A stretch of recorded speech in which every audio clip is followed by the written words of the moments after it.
നമസ്കാരം. രാജ്യം ഇന്ന് മറ്റൊരു സ്വാതന്ത്ര്യ ദിനം കൂടി ആഘോഷിച്ചു കഴിഞ്ഞു. ത്രിവർണ്ണ പതാക ആകാശത്തേക്ക് ഉയർന്നപ്പോൾ രാജ്യത്തിന്റെ സ്വാതന്ത്ര്യത്തിനായി ജീവൻ നൽകിയ ലക്ഷക്കണക്കിന് മനുഷ്യരുടെ ത്യാഗത്തെ ഇന്ത്യ വീണ്ടും ഓർത്തു. എന്നാൽ ഓരോ സ്വാതന്ത്ര്യ ദിനവും വെറും ചരിത്രത്തെ ഓർമ്മിക്കാനുള്ള ദിവസം മാത്രമല്ല. ഇന്ന് നമുക്ക് ലഭിച്ച അല്ലെങ്കിൽ കഴിഞ്ഞ ദിവസം നമുക്ക് ലഭിച്ച സ്വാതന്ത്ര്യം എത്രത്തോളം സുരക്ഷിതമാണ്? രാജ്യത്തിന്റെ പരമാധികാരത്തെ വെല്ലുവിളിക്കുന്ന ശക്തികൾക്ക് മുന്നിൽ ഇന്ത്യയുടെ നിലപാട് എന്താണ്? ഇന്ത്യയെ നയിക്കുന്നവർ ഭരണകൂടത്തിന് രാജ്യസുരക്ഷയോടുള്ള സമീപനം എത്രത്തോളം ശക്തമാക്കി എന്നൊക്കെ വിലയിരുത്താനുള്ള ദിവസം കൂടിയാണ്. അത്തരമൊരു ഘട്ടത്തിലാണ് പഹൽഗാം ഭീകരാക്രമണവുമായി ബന്ധപ്പെട്ട് ദേശീയ സുരക്ഷാ ഉപദേഷ്ടാവ് അജിത് ഡോവൽ നടത്തിയ പുതിയ വെളിപ്പെടുത്തലുകൾ വലിയ പ്രാധാന്യം നേടുന്നത്. 2025 ഏപ്രിൽ 22 പഹൽഗാമിൽ 26 നിരപരാധികൾ കൊല്ലപ്പെട്ട ഭീകരാക്രമണത്തിന്റെ വാർത്ത പുറത്തു വരുമ്പോൾ പ്രധാനമന്ത്രി നരേന്ദ്രമോദി സൗദി അറേബ്യയിലായിരുന്നു. വാർത്ത അറിഞ്ഞതോടെ അദ്ദേഹം ആ സന്ദർശനം വെട്ടിച്ചുരുക്കി ഇന്ത്യയിലേക്ക് മടങ്ങി. എന്നാൽ ഇപ്പോൾ അജിത് ഡോവൽ വെളിപ്പെടുത്തുന്ന ഒരു രംഗം ആ ദിവസത്തെ പ്രധാനമന്ത്രിയുടെ മനോഭാവത്തിന്റെ യഥാർത്ഥ ചിത്രം കൂടുതൽ വ്യക്തമാക്കി വരച്ചു കാട്ടുകയാണ്. ഇന്ത്യയിലെത്തിയ ഉടൻ വിമാനത്താവളത്തിൽ തന്നെ പ്രധാനമന്ത്രി യോഗം വിളിച്ചു. അവിടെ ദേശീയ സുരക്ഷാ ഉപദേഷ്ടാവായ അജിത് ഡോവലിനോട് മോദി ആദ്യം ചോദിച്ചത് ആക്രമണത്തിന് പിന്നിൽ ആരാണ് എന്നതായിരുന്നു. ആരാണ് ചെയ്തത്? ആരാണ് ഉത്തരവാദി? അതെനിക്ക് ഉടൻ അറിയണമെന്നതായിരുന്നു പ്രധാനമന്ത്രിയുടെ നിലപാടെന്ന് ഡോവൽ വ്യക്തമാക്കുന്നുണ്ട്. ഇവിടെ ശ്രദ്ധിക്കേണ്ടത് ആ ചോദ്യം തന്നെയാണ്. ഇനി എന്തു ചെയ്യണം എന്നതിന് മുൻപ് ആരാണ് ചെയ്തത്?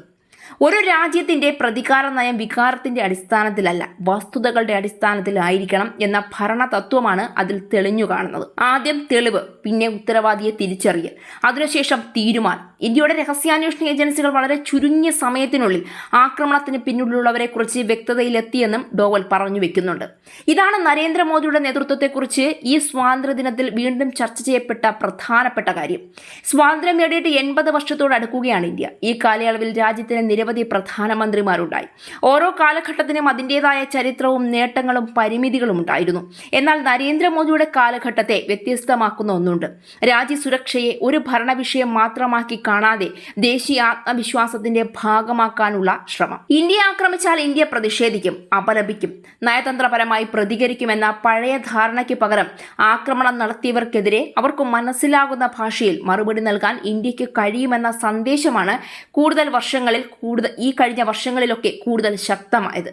പഹൽഗാമിന് പിന്നാലെ നടന്നത് അതിന്റെ ഏറ്റവും വലിയ ഉദാഹരണങ്ങളിലൊന്നാണ്.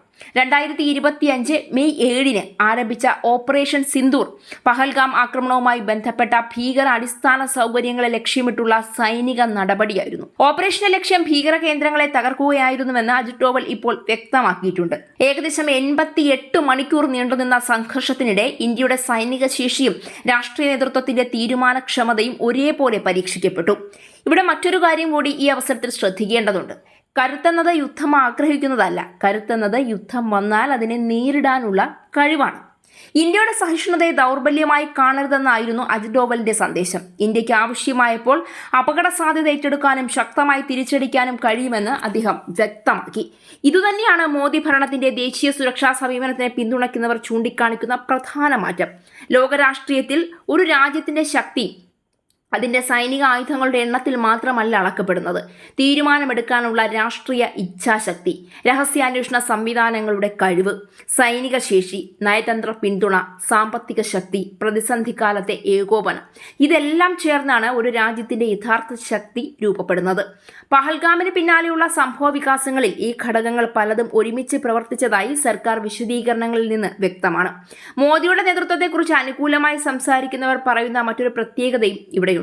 തീരുമാനം വൈകിക്കാതെ എടുക്കാനുള്ള അദ്ദേഹത്തിന്റെ വളരെ പ്രധാനപ്പെട്ട കഴിവ്. രാഷ്ട്രീയത്തിൽ പലപ്പോഴും തീരുമാനമെടുക്കാതിരിക്കുന്നതും ഒരു തീരുമാനമാണ്. എന്നാൽ ദേശീയ സുരക്ഷയുടെ കാര്യത്തിൽ നീണ്ടു നിൽക്കുന്ന അനിശ്ചിതത്വം ചിലപ്പോൾ തന്നെ ഒരു വലിയ അപകടമായി മാറാം. അതുകൊണ്ട് തന്നെ പഹൽഗാം ആക്രമണത്തിന്റെ ഉത്തരവാദികളെക്കുറിച്ച് എനിക്ക് ഉടൻ അറിയണമെന്ന പ്രധാനമന്ത്രിയുടെ ചോദ്യം ഒരു ഭരണാധികാരിയുടെ അടിയന്തരത മാത്രമല്ല, ദേശീയ സുരക്ഷയെക്കുറിച്ചുള്ള അദ്ദേഹത്തിന്റെ മുൻഗണന കൂടി വ്യക്തമാക്കുന്നതാണ്. ഇവിടെയാണ് ഈ സ്വാതന്ത്ര്യദിനത്തിൽ ഉയരുന്ന വലിയ ചോദ്യം. എന്തുകൊണ്ടാണ് നരേന്ദ്രമോദി ഇത്രയും ദീർഘകാലം ഇന്ത്യൻ രാഷ്ട്രീയത്തിന്റെ കേന്ദ്ര ബിന്ദുവായി തുടരുന്നത്? ഇതിന് ഒരൊറ്റ ഉത്തരമില്ല. വികസനത്തെക്കുറിച്ചുള്ള അദ്ദേഹത്തിന്റെ രാഷ്ട്രീയവാദങ്ങൾ ഒരു ഭാഗമാണ്.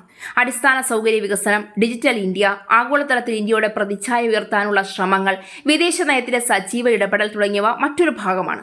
എന്നാൽ അതോടൊപ്പം തന്നെ സാധാരണക്കാരന്റെ മനസ്സിൽ ശക്തമായി പതിഞ്ഞ മറ്റൊരു ചിത്രമുണ്ട്.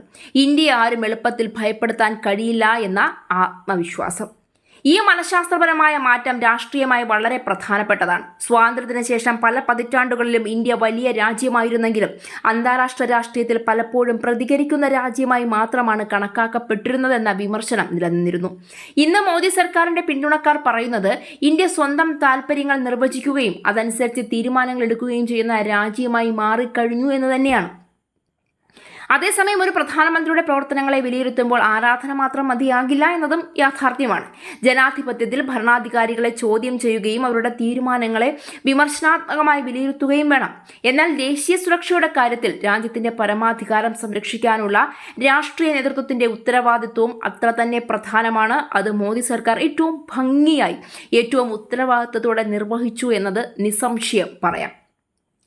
അവിടെയാണ് പഹൽഗാം സംഭവവുമായി ബന്ധപ്പെട്ട അജിത് ഡോവലിന്റെ വെളിപ്പെടുത്തലിന് പ്രത്യേക പ്രാധാന്യവും ലഭിക്കുന്നത്. ഒരു ഭീകരാക്രമണം നടന്നപ്പോൾ പ്രധാനമന്ത്രിയുടെ ആദ്യ ചിന്ത രാഷ്ട്രീയ നേട്ടത്തെക്കുറിച്ചായിരുന്നില്ല, ആക്രമണത്തിന്റെ ഉത്തരവാദികളെ കണ്ടെത്തുന്നതിനെക്കുറിച്ചായിരുന്നു എന്നാണ് ദേശീയ സുരക്ഷാ ഉപദേഷ്ടാവ് പറഞ്ഞു വെക്കുന്നത്. തുടർന്ന് ഇന്ത്യ നടത്തിയ സൈനിക നടപടിയുടെ ലക്ഷ്യവും ഭീകരാടിസ്ഥാന സൗകര്യങ്ങളെ തകർക്കുക എന്നുള്ളതായിരുന്നു. ഇതൊരു രാഷ്ട്രീയ പ്രസംഗത്തിൽ നിന്നുള്ള അവകാശവാദമല്ല, ഓപ്പറേഷൻ സിന്ദൂറിന്റെ തീരുമാന പ്രക്രിയയിൽ പങ്കെടുത്ത ദേശീയ സുരക്ഷാ സംവിധാനത്തിന്റെ ഉന്നത തലത്തിൽ ഒരാളുടെ പുതിയ വെളിപ്പെടുത്തലാണ്. അതിനാലാണ് ഈ സ്വാതന്ത്ര്യദിനത്തിൽ ചെങ്കോട്ടയിൽ ത്രിവർണ്ണ പതാക ഉയരുമ്പോൾ അതിന്റെ അർത്ഥം വെറും ആഘോഷത്തിൽ ഒതുങ്ങാത്തത്. സ്വാതന്ത്ര്യം എന്നത് പതാക ഉയർത്താനുള്ള അവകാശം മാത്രമല്ല, ആ പതാകയെ ആരും താഴെയിറക്കാൻ കഴിയാത്ത വിധം രാജ്യത്തെ ശക്തിപ്പെടുത്താനുള്ള ഉത്തരവാദിത്വം കൂടിയാണ്. നരേന്ദ്രമോദിയുടെ നേതൃത്വത്തെ പിന്തുണയ്ക്കുന്ന കോടിക്കണക്കിന് ഇന്ത്യൻ മനുഷ്യർ അദ്ദേഹത്തിൽ കാണുന്നത് അതുതന്നെയാണ്. പ്രതിസന്ധി വന്നാൽ പിന്നോട്ട് പോകാത്ത ഒരു നേതാവിന്റെ ചങ്കുറപ്പ് ചിത്രം. അജിത് ഡോവൽ പറഞ്ഞ മറ്റൊരു വാക്കും അതുകൊണ്ട് തന്നെ വളരെ ശ്രദ്ധേയമാവുകയാണ്. ഇന്ത്യയുടെ സഹിഷ്ണുതയെ ദൗർബല്യമായി തെറ്റിദ്ധരിക്കരുത്. ഇന്ത്യക്ക് ആവശ്യമെങ്കിൽ ശക്തമായി തിരിച്ചടിക്കാൻ കഴിയുമെന്ന് ലോകം മനസ്സിലാക്കണമെന്നുള്ളതും. ഇന്ത്യയുടെ സ്വാതന്ത്ര്യത്തിന്റെ അമൃതകാലത്ത് ഏറ്റവും വലിയ നേട്ടം ഒരുപക്ഷെ ഇതായിരിക്കാം. ലോകത്തോട് ഇന്ത്യ ഇനി വെറും ശക്തിയുള്ള രാജ്യമാണെന്ന് മാത്രമല്ല, സ്വന്തം സുരക്ഷയ്ക്കും പരമാധികാരത്തിനും വേണ്ടി ആവശ്യമായ തീരുമാനങ്ങൾ എടുക്കാൻ തയ്യാറുള്ള കഴിവുള്ള രാജ്യമാണെന്ന് പറയാൻ കഴിയുന്ന ആ ആത്മവിശ്വാസം. അതിനാൽ ഈ സ്വാതന്ത്ര്യദിനത്തിൽ നരേന്ദ്രമോദിയെ അനുകൂലിക്കുന്നവർ അല്ലെങ്കിൽ നരേന്ദ്രമോദിയുടെ ഭരണ നേട്ടങ്ങളെ തിരിച്ചറിഞ്ഞവർ അദ്ദേഹത്തെ ഒരു പ്രധാനമന്ത്രിയായി മാത്രമല്ല കാണുന്നത്. അവരുടെ കാഴ്ചപ്പാടിൽ ഇന്ത്യയുടെ ദേശീയ ആത്മവിശ്വാസത്തെ പുതിയൊരു തലത്തിലേക്ക് ഉയർത്തിയ നേതാവാണ് അദ്ദേഹം. ചരിത്രം ഓരോ ഭരണാധികാരിയെയും ഒടുവിൽ വിലയിരുത്തും, നേട്ടങ്ങളും പരാജയങ്ങളും ഒരുപോലെ രേഖപ്പെടുത്തും. എന്നാൽ പഹൽഗാമിന് പിന്നാലെ പുറത്തുവരുന്ന ഈ പുതിയ വിവരങ്ങൾ ഒരു കാര്യം വ്യക്തമാക്കുന്നുണ്ട്. രാജ്യത്തെ ആക്രമിച്ചപ്പോൾ പ്രതികരണം എന്തായിരിക്കണം എന്ന ചോദ്യത്തിന് മുൻപ് ആരാണ് ചെയ്തത് എന്ന് ചോദിച്ച ഒരു പ്രധാനമന്ത്രി ഉണ്ടായിരുന്നു. അതിനുശേഷം ഇന്ത്യ അന്വേഷിച്ചു, തെളിവുകൾ ശേഖരിച്ചു, ഉത്തരവാദികളെ തിരിച്ചറിഞ്ഞു, പിന്നെ രാജ്യം മറുപടി നൽകി. അതുകൊണ്ട് തന്നെ മറ്റൊരു സ്വാതന്ത്ര്യദിനത്തിൽ ത്രിവർണ്ണ പതാക ഉയരുമ്പോൾ ആ പതാകയിലേക്ക് നോക്കി അഭിമാനത്തോടെ പറയാൻ കഴിയുന്ന ഒരു പുതിയ വാക്കുകൂടി ഇന്ത്യയുടെ ദേശീയ മനസ്സിൽ ശക്തിപ്പെടുകയാണ്.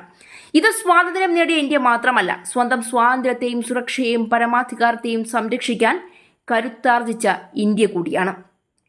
ആ ഇന്ത്യയുടെ രാഷ്ട്രീയ മുഖമായി നരേന്ദ്രമോദിയെ കാണുന്നവരുടെ എണ്ണം എന്തുകൊണ്ട് ഇത്ര വലുതാണെന്ന ചോദ്യത്തിനുള്ള ഉത്തരവും ഒരുപക്ഷെ ഈ പഹൽഗാം കഥയിലെ ആ ചോദ്യത്തിൽ തന്നെയുണ്ട്. ആരാണ് ചെയ്തത് എന്ന് എനിക്ക് ഉടൻ അറിയണം. ഒരു രാജ്യത്തിന്റെ സുരക്ഷയെക്കുറിച്ച് ഒരു പ്രധാനമന്ത്രി ചോദിക്കേണ്ട ആദ്യ ചോദ്യം അതുതന്നെയായിരിക്കാം. പക്ഷേ നരേന്ദ്രമോദി എന്ന മനുഷ്യനെ എതിർക്കുന്നവരോട് ചോദിക്കാനുള്ള ഒരൊറ്റ ചോദ്യം മാത്രമേ ഉള്ളൂ.